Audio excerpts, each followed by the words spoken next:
राज्यातल्या शेतकरी बांधवांसाठी एक मोठी बातमी आहे। सरकारने दिवाळीपूर्वी नुकसान भरपाई देण्याचं आश्वासन दिलंय, पण लाखो शेतकरी या मदतीपासून वंचित राहू शकतात। मित्रांनो, मुख्यमंत्री देवेंद्रजी फडणवीस यांनी 30 सप्टेंबरच्या मंत्रिमंडळ बैठकीनंतर एक मोठी घोषणा केली, ज्यामुळे लाखो शेतकरी अतिवृष्टीच्या मदतीपासून वंचित राहू शकतात। काय आहे ही घोषणा, काय आहे हा नवीन नियम आणि तुम्हाला पैसे मिळणार का?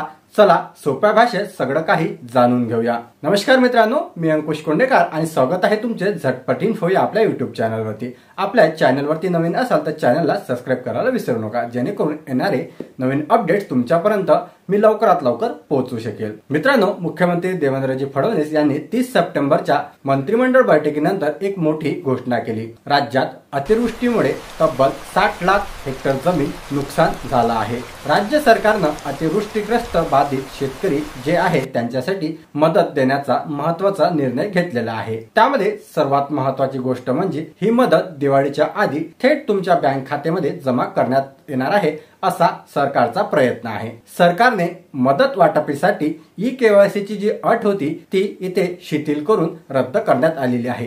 ही एक शेतकऱ्यांसाठी चांगली गोष्ट आहे, पण त्याऐवजी आता नवीन अट इथे घालण्यात आली आहे, ती म्हणजे फार्मर आयडी किंवा ॲग्रीस्टॅक वरती नोंदणी। ज्या शेतकऱ्यांची ॲग्रीस्टॅक वरती नोंदणी आहे आणि ज्यांच्याकडे फार्मर आयडी आहे फक्त त्यांनाच ही मदत मिळणार आहे। तुमच्याकडे फार्मर आयडी जर नसेल, तुम्हाला ही अतिवृष्टीची मदत मिळू शकणार नाही। तुम्ही जर फार्मर आयडी काढली असेल तर ते ऑनलाईन कसं चेक करायचं की तुमची फार्मर आयडी अप्रूव्ह झाली आहे की नाही, ते सुद्धा आपण व्हिडिओमध्ये पुढे पाहणार आहोत। तर मित्रांनो, किती शेतकरी मदतीपासून वंचित राहू शकतात? आकडेवारी जर आपण पाहिली तर आकडेवारी धक्कादायक आहे।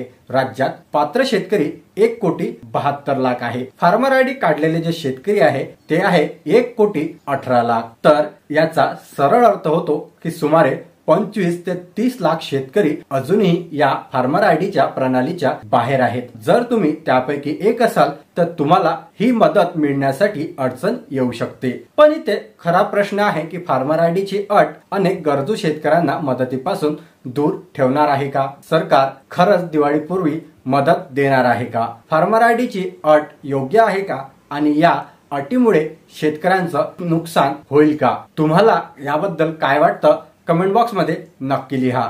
तर आता आपण पाहूया की तुमचं फार्मर आयडी निघाला आहे की नाही आणि ते ऑनलाईन कशा प्रकारे स्टेटस चेक करायचं। तुमचं फार्मर आयडी कार्ड बदलेलं आहे की नाही हे जर चेक करायचं असेल तर तुम्हाला सर्वात अगोदर ॲग्रीस्टॅकच्या वेबसाईट वरती यायचं आहे। ॲग्रीस्टॅकची वेबसाईट तुम्हाला आपल्या टेलिग्राम चॅनल तसेच व्हॉट्सअप चॅनल यावरती मी लिंक दिलेली आहे। दोन्ही चॅनलची लिंक आपल्या व्हिडिओच्या डिस्क्रिप्शन मध्ये मिळून जाईल। तर तुम्ही या वेबसाईट वरती डायरेक्टली व्हिजिट करू शकता। या वेबसाईट वरती आल्यानंतर तुम्हाला एक ऑप्शन दिसेल, चेक एनरोलमेंट स्टेटस। या ऑप्शन वरती तुम्हाला क्लिक करायचं आहे। त्यानंतर एक नवीन पेज इथे ओपन होईल। या पेज वरती आल्यानंतर तुम्हाला 3 प्रकारचे ऑप्शन पाहायला मिळेल, एनरोलमेंट आयडी, फार्मर आयडी आणि आधार नंबर। तर तुम्हाला आधार नंबर या ऑप्शन वरती क्लिक करायचं आहे आणि तिथे तुमचा आधार नंबर टाकायचा आहे आणि नंतर चेक नावाचे बटन दिसतं, त्या चेक नावाच्या बटन वरती क्लिक करायचं आहे। चेक या बटन वरती क्लिक केल्यानंतर तुम्हाला संपूर्ण इन्फॉर्मेशन इथं दिसणार आहे। फार्मरचं नाव, त्यानंतर एनरोलमेंट डेट, त्यानंतर तुमचं स्टेटस अप्रूव्ह झाला आहे की नाही आणि तुमचं फार्मर आयडी काय आहे। तर हा जो इथे फार्मर आयडी दिसत आहे तोच तुमचा शेतकरी ओळखपत्र क्रमांक म्हणजेच फार्मर आयडी असणार आहे आणि इथं तुमचं स्टेटस काय आहे ते तुम्ही अशा पद्धतीने चेक करू शकता। तर मित्रांनो, हा महत्त्वाचा व्हिडिओ प्रत्येक शेतकऱ्यांपर्यंत पोहोचला पाहिजे, त्यामुळे व्हिडिओला जास्तीत जास्त लाईक करा, शेअर करा आणि तुम्ही अजूनही झटपट इन्फो चॅनलला सबस्क्राईब केलं नसेल तर लगेच सबस्क्राईब करा आणि बेल आयकॉन प्रेस करायला विसरू नका, जेणेकरून येणारा अपडेट्स तुमच्यापर्यंत सर्वात अगोदर पोहोचेल। चला भेटूया अशाच एका नवीन महत्त्वपूर्ण व्हिडिओमध्ये। तोपर्यंत धन्यवाद।